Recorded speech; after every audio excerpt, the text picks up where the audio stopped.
Let's use the Bead Reamer tool set. You can find the 4-piece Bead Reamer set on our website, myprettyposhprincess.com. While we guarantee that all of our silicone beads will fit beadable items, we do not guarantee that the acrylic will, because the hole sizes can vary. This set comes into play here because you can widen those holes with this file.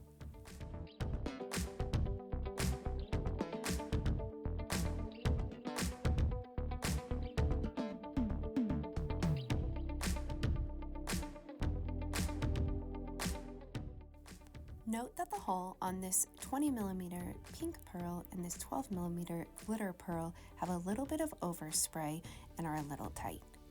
I'm using the tool set to go ahead and widen that hole so it will now easily fit onto the Beadable project. Find this tool set and so much more on myprettyposhprincess.com.